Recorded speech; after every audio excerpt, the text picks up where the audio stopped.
Hello guys welcome back to my next blog. हजुरहरू पनि सन्चै हुनुहुन्छ होला, म पनि एकदम सन्चै छु हैन। अनि अब धेरै दिनपछि फेरि म ब्लग बनाउन स्टार्ट गरिसकेँ। अनि अब हाम्रो अहिले यहाँ नेपालको वातावरण चाहिँ कस्तो छ भने एकदम शुद्ध सफा छ हैन, तर हावाहुरी एकदम चलिरहेछ। अनि त्यसपछि पानी पनि परेको परेछ, धेरै एक दुई दिन भइसक्यो पानी परेछ हैन। अहिले चाहिँ हल्का उग्राएको छ। अनि फेरि उतातिर हेर्न सक्नुहुन्छ बादल सर्किरहेको छ। अब चिसो सिजन पनि लाग्न आँटेको क्या। दसैँ तिहार छैठ सिद्धेर अब चिसो सिजन पनि आउन लागिसक्यो हैन।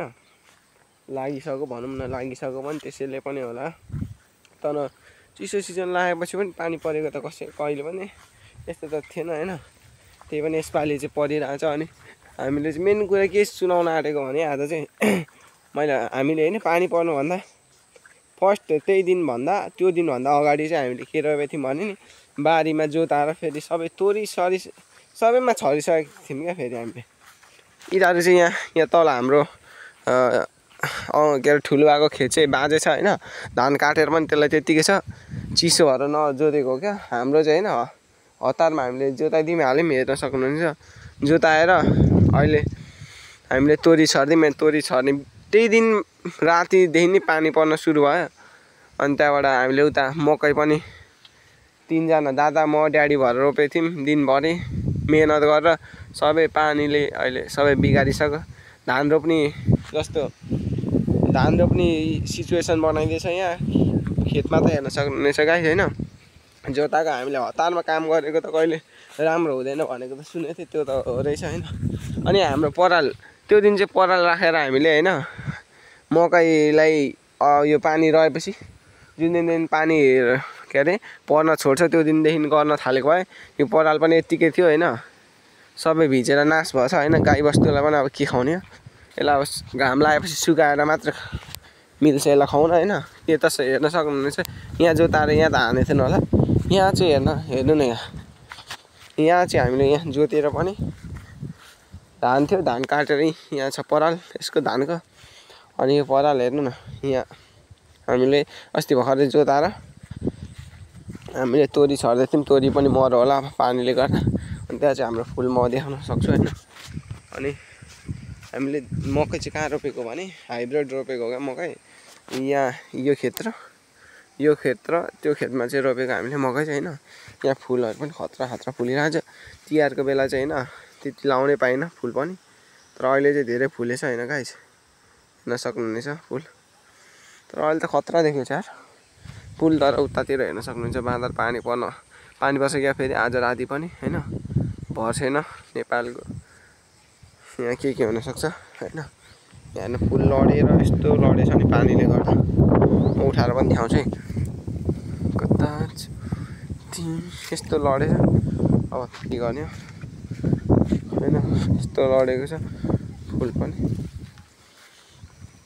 यहाँ देख्न सक्नुहुनेछ यस्तो लडेको छ फुल हैन। अनि यहाँ हामीले हाइब्रिड मकै रोपेको थियौँ। हाइब्रिड मकै रोपेको यही ठाउँमा पानी जमेर यहाँ स्विमिङ पुल बन्न आँटिरहेछ। धान रोप्दा पनि अहिले फल्न सक्छ, यहाँ हेर्न सक्नुहुनेछ। त्यहाँ चाहिँ हैन धान पाकेकै थिएन, त्यो चाहिँ सबसे लास्टमा हामीले काटेको त्यो धान। अनि त्यो धानको पराल मकै रोपिसकेर त्यो कत्रेर हामीले धान लगेर हाम्रो घरमा राखिहाल्यौँ, नत्र त धान पनि भिज्थ्यो होला हैन। सायद होइन, जहाँसम्म लाग्छ भिज्थ्यो नि होला। अनि अहिले यस्तो भएछ हाम्रो खेतको हालत चाहिँ हेर्न सक्नुहुनेछ। अनि मौसम चाहिँ फेरि आज यस्तो ब्याड भइरहेछ। मौसम ब्याड भन्नु कि गुड भन्नु त्यो म आफूमै एउटा कन्फ्युज पनि भइरहेछ हैन। त्यसलाई छान्न पनि सकिरहेको छैन, ब्याड हो कि गुड हो त्यो त थाहा भएन। अब माथि आकाशबाट दिएको त राम्रै होला हैन। उहाँ हेर्न सक्नुहुन्छ यस्तो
हेलो गाइज होइन अहिले चाहिँ म कोठा साफ गर्दैछु होइन कोठा साफ गरेर पनि टिलिक्क पनि भइसक्यो अनि अब हामीले मेरो काम चाहिँ मम्मीले बढालिदिनु भयो होइन कोठाहरूमा मिलाइदिनु भयो मेरो काम चाहिँ यो यसमा पोचा लाउने भनेर दिनुभएको छ यहाँ चाहिँ पोचा लाउने होइन म पोचा लाउने काम चाहिँ गर्न थाल्नु पर्यो होइन आफ्नो काम त गर्नु पर्यो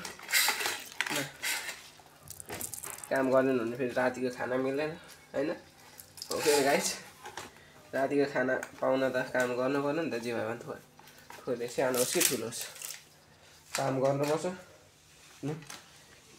सबैजना पनि गर्नु होला होइन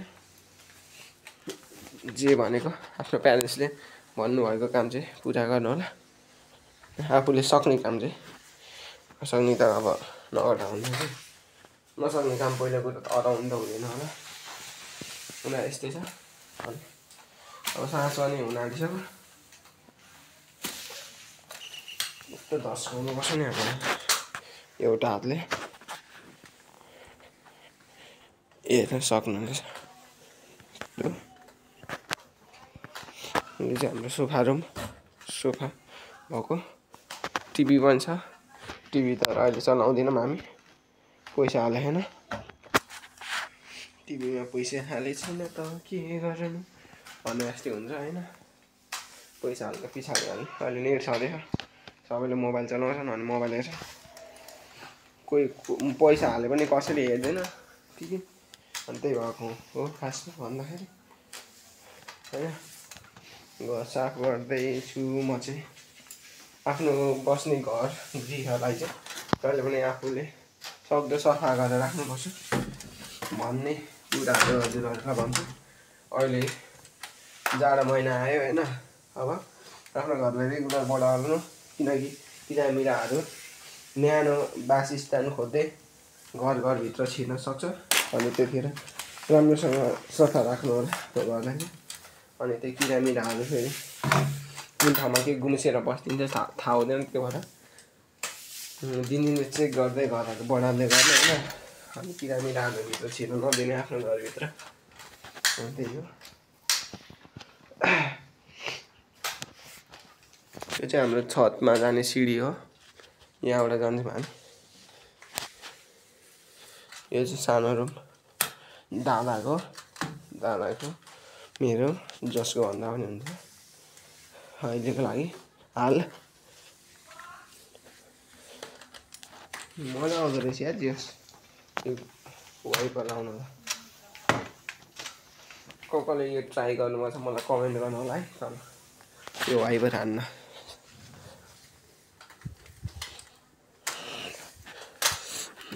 कहाँ छौ तिमी अब यो हाम्रो देउता कोठाको पालो आयो है झन्डैले चिप्लिन है राम्रो माकुरी कति चिप्लो त माकुरी चिल्ली त चिप्ल्यो त यार झन्डैलाई अहिले हस्पिटल जानु पर्यो मैले चिप्लेको भए अहिले म हस्पिटलमा पुग्थेँ होला चाहिँदैन हो अनि यो सिजन चेन्ज भएर होला कस्तो मलाई रुगाखोकी लागिरहेको छ त्यही भएर हजुरहरूलाई पनि लाग्न सक्छ रुगाखोकी त्यही भएर तातो खाना खानु चिसो पानी नखानु अहिले यतिखेर तातो पानी तताएर खानु सबैजना भन्छु तातो पनि तताएर खानु होला होइन रुगाखोकी लाग्यो भने गाह्रो हुन्छ हाम्रो दैनिकीलाई आफ्नो डेली कामहरूलाई गर्दा हामीलाई हल्का अप्ठ्यारो हुन्छ बिरामी भयौँ भने हामी किनभने म यही गर्दैछु के गर्दैछु भन्नु होला यही गर्दै हो म चाहिँ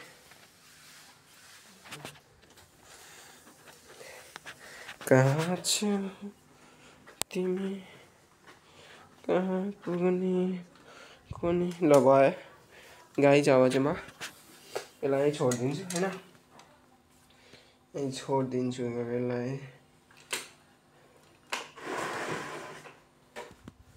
अनि अब म पढ्नु अब म लाइट बालिदिन्छु सबैतिर चार्ज बाल्ने पनि बेला आएर लाइट पनि बाल्ने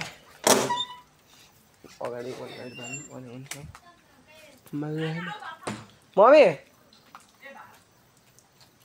के भन्नुहुन्छ यो बोल झिक्नु पर्थ्यो यो अस्ति हामीले तिहारमा हालेको थियौँ यो झिलिमिली बोल पानी पस्दैछ पुरा भित्र पड्केको